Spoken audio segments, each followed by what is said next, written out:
Alors, il y a deux questions là, qui se recoupent de Oli et Laura. Oli qui dit « J'en suis à ma deuxième infection urinaire depuis le début de ma grossesse, que faire ?»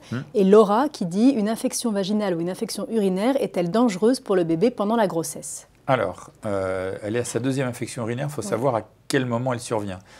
Si c'est juste après les rapports, c'est fréquent puisque d'abord, il y a des germes qui sont au niveau de l'urètre, mais qui, du fait l'urètre chez les femmes, c'est 3 cm et pendant la grossesse, on est plus sujette aux infections urinaires. Surtout si on en a marre de boire toutes les 5 minutes, parce qu'on va faire pipi toutes les 2 minutes. Du coup, on boit moins, on se draine moins, il y a plus d'infections urinaires et il y a plus d'infections urinaires après les rapports. Donc, la première des choses à faire, c'est, si c'est juste après les rapports, d'aller boire, d'aller pisser, ça améliore pas mal les choses. Et malheureusement, on est obligé de les traiter. À un moment, on donnait il y a très longtemps un médicament préventif qui était la furadentine, on ne le fait plus. Okay, il n'y a pas de recommandation et on est un petit peu embêté de ce côté-là. Donc ça, c'est la première chose. Est-ce qu'une infection urinaire peut être dangereuse? Oui. Si elle n'est pas traitée, ça peut donner une pyélonéphrite. La pyélonéphrite peut passer en mode généralisé et donner un accouchement prématuré, s'il y a de la fièvre, etc. Pour répondre à la deuxième question, est-ce que l'infection vaginale peut donner une infection urinaire? Ce n'est pas la même chose. Si dans le vagin, on trouve du streptocoque B et qu'on en trouve dans les urines, le streptocoque B qui est dans les urines vient du vagin.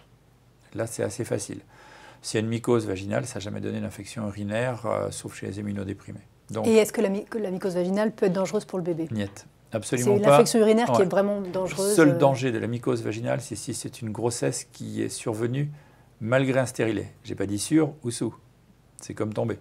D'accord. Même pas trop.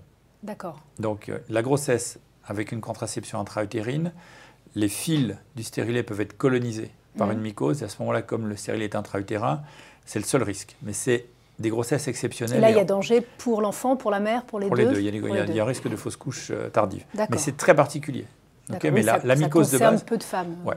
Quant à la mycose de base, ce n'est pas une infection sexuellement transmise. Je répète, il ne sert à rien de traiter le mari. Mesdames, quand vous êtes enceinte, l'écosystème vaginal change. Vous avez plus de mycose parce que c'est comme ça. Donc il faut se traiter, il ne faut pas surtraiter. On peut utiliser des probiotiques aussi, ça fait partie des choses qui peuvent t'aider. Donc il y a plein de trucs simples.